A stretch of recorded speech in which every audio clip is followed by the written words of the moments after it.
Guys, what is going on? Blazzo's back and welcome back to another episode of Top Drives. We got a big one. Y'all. And Tahoe is back for the occasion. We got some exclusive cards to showcase to you guys. These are fresh, never before seen. And I am really privileged to be the one showcasing you some of the dodges coming your way really soon. So American Overdrive, let's get into it. The first car on the table, the Dodge TRex 6x6. Now, I mean, this has been pretty consistent with every single update that we've gotten recently, but the photos have been phenomenal, and this is no difference. Like, this is a beautiful photo. It's crazy because, like, it looks like it's grass behind, but there ain't no way, right? I mean, that's a big-ass car, and the grass seems like it's taller, so, yeah, it's probably not grass. But anyway, 130 for a top speed, 7.70 to 60, and 62 handling, but I'm not just going to show you the brand new car. I'm going to compare it right away, so there you go.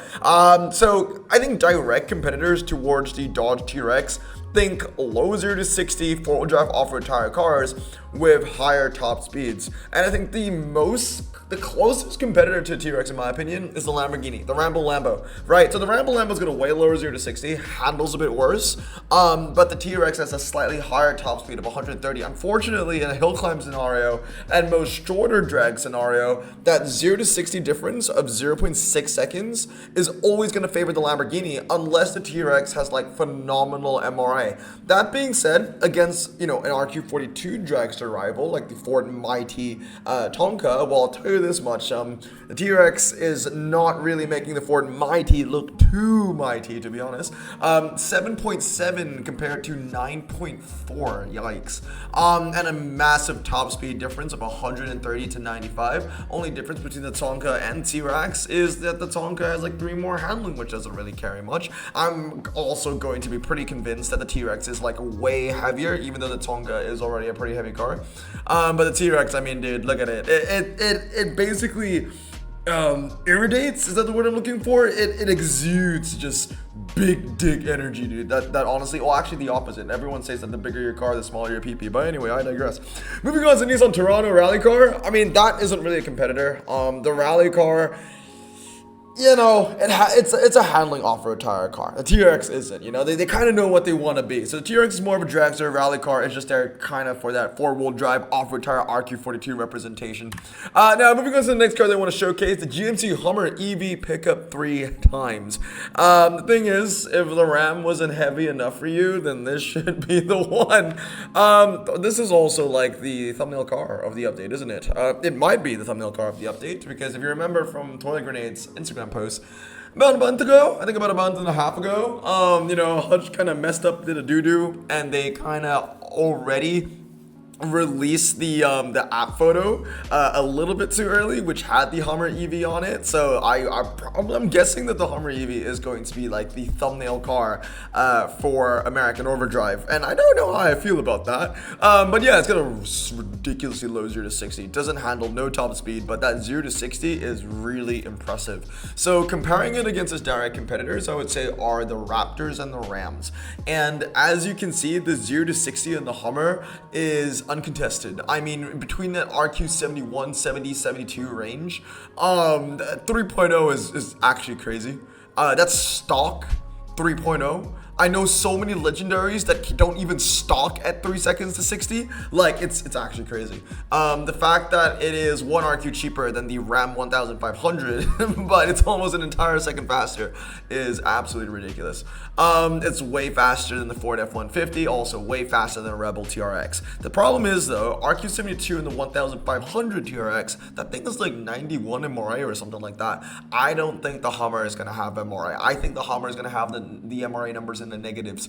For a 0 to 60 to be that low, I guarantee you the moment it hits 60, it's going to be chugging its way to 61 and 62 and so on. But yeah, it's going to be a great dragster, quarter mile or hill climb. I want to see how that thing performs. 68 handling for a car that can crab walk. All right, moving on. We have the Dodge Lancer Turbo. I really like the photo. It's like really artsy, and I really like it. It actually reminds me of Team Labs in Tokyo in Japan. When I was in Japan in October, I went there, and there's a room that actually kind of reminds me of this photo, or the other way around, vice versa.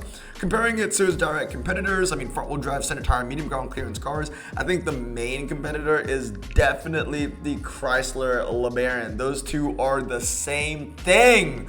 8-1, 8-1, 120, 125, 70 to 71. To give you guys a little idea of what the Lancer Turbo's MRA is going to be, the Chrysler LeBaron is at 52. It's got 52 MRA. So I don't think the Lancer Turbo is going to be much better. Maybe like 55, just because, you know, it's the same RQ but handles a bit less, or maybe it's just all around worse than the Chrysler. So yeah, that's fun. Nicer photo though. And also some of the competitors could be the Volvo C70 D5 and the Vauxhall Atom. The Vauxhall Atom is the only other RQ31 front-wheel drive center tire medium ground clearance car that has a base handling number of 70.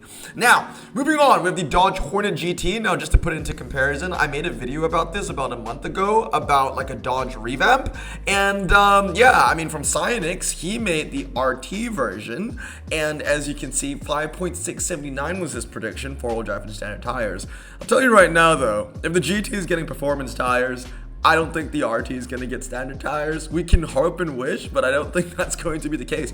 But he did get the handling on point, though. 79, like, that's pretty damn good. But anyway, let's talk about the car that's actually going into the game that we know for so far, and that is the Dodge Hornet GT. 6.1 for a 0 to 60, 78 handling, four-wheel drive, and I'm assuming high ground clearance. So not a lot of competitors for the Hornet GT. I would say that its main competitor within its RQ range is going to be the Hyundai Enduro, right? The Hyundai Enduro is a high ground clearance SUV four-wheel drive car. But if you want to just compare it against four-wheel drive, you know, RQ52 cars in general, there are no high ground clearance cars for it to compare against. But, you know, cars like the Audi S4, Holden Commodore, things like that. I mean, it has, you know, basically identical stats to the Audi in terms of 0 to 60 and handling. Only difference is the top speed. So, yeah, it'll be pretty interesting to see what the MRI of the Hornet GT is going to be. I mean, basically, it's just an American version of the Stelvio, the Alfa Stelvio. Okay, moving on to, I don't know how I feel about the next car, I'll be honest. It's this. I want to say the shout out to Cyanix once again. I mean, look at how close he got the stats. Those were predicted stats. 200, 3.5 to 85, and in actuality, it's 200, 3.4 to 86. Gotta say though, RQ87, when I first saw this with those stats, 3.4, 86, 87, I was like, yeah, that's gonna be that doesn't look good. And it's gonna have like really good MRA for it to be 87. But then I put it up against its competitors, and I was like, oh wait a minute, it's got the same exact stats as the Jaguar F-Type SVR Coupe, and the Jaguar F-Type SVR Coupe doesn't even have MRA. It's like 81. It's not that good. So you know, I can't even say that the Charger Daytona SRT is expected to have great MRA for what it is. It might not. 3.486. I mean, it's got the same exact stats, literally, to the F-Type. The F-Type has 81 MRA, so I think maybe the Charger Daytona might have 80, maybe 82, something along that range. But yeah, it'll be really interesting to see if the Charger Daytona SRT, the electric one, even maintains the muscle car tag. I'll be honest, it doesn't deserve the muscle car tag. I hope it doesn't get it. But some other cars to compare it up against would be the BMW M850i and the Nissan GTR R35. And I think it's kind of sacrilegious if you're watching and your name is Corn, then I'm even comparing the GTR to that thing. Anyway, moving on. Save the best for last. No, there's actually more after this. Dodge Neon. Mexico, baby. Let's go. New country in the game. 119 top speed, 10.4. Yep, that's American Overdrive right there for you. Compared to his direct rivals, I don't think that this car is going to bring much to the table. It handles less than the Buick Verano, and it has a worse 0 to 60 compared to the Hyundai Ioniq Hybrid. So it's in between those two cars, but worse in every way, and it's the same RQ. Also threw in the Lancia Beta Coupe in there as well, because it's got a way lower 0 to 60 compared to everything else. But obviously the Lancia Beta doesn't have traction control and ABS. The Neon, the Ioniq, and the Verano all has that. The neon, interesting one. It literally is just a rebadge Dodge Dart, I believe. So that's pretty interesting. So all in all, 6 new exclusive cars. We've got the TRex 6x6, the Charger, Daytona SRT, Hummer AV, Neon, the Hornet, and Lancer. And I got some bonus stuff for you.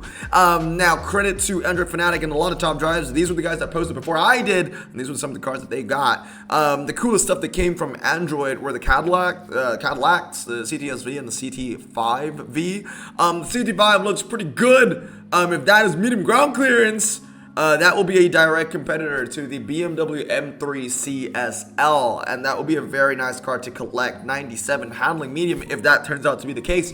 Cadillac CTS-V sedan race car looks really good as well. Saloon niche, you know, I'm all for that. 103 handling, direct competitor to what I believe is the Subaru Legacy, the legendary. And then some other cars that we saw over here was a Chevrolet Blazer ZR2, off-road tires, 4-wheel drive, so that's always pretty nice. Chrysler 300C Final Edition, yeah, I remember that. They made an entire, that's a really new car. I think the Final Edition came out, what was it, November? And it was in Canada, definitely Canada. Was it Toronto? I forget where they make the Chargers and the 300Cs. It's somewhere in Canada. I'm actually kind of surprised that they didn't put the Canadian tag, on that. But yeah, we got the Ram Rampage RT as well, Brazil. And then we have the Buick XL from China. Anyway, guys, that's going to be it for today. Those are all the new cars coming our way. A lot more to come. I'm super excited, and I hope you are too. Anyway, hope you guys have a great day. And stay safe, wash your hands, and blossom out. Peace.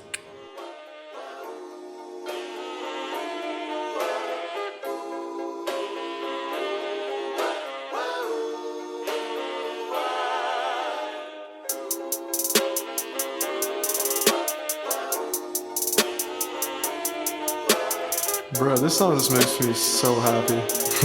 Me too. Imagine being Asian in the 50s, looking nifty, leather jacket, looking sleek, look like Presley, look so deadly, got a jukebox back at home, feeling jazzy, turn it on and play it slow, like the movies with the ladies. They so fine. Imagine being Asian in the 50s, looking nifty, leather jacket, looking sleek, look like Presley, look so deadly, got a jukebox back at home, feeling jazzy, turn it on and play it slow, like the movies with the ladies. They so fine. Sit back, relax in my bum.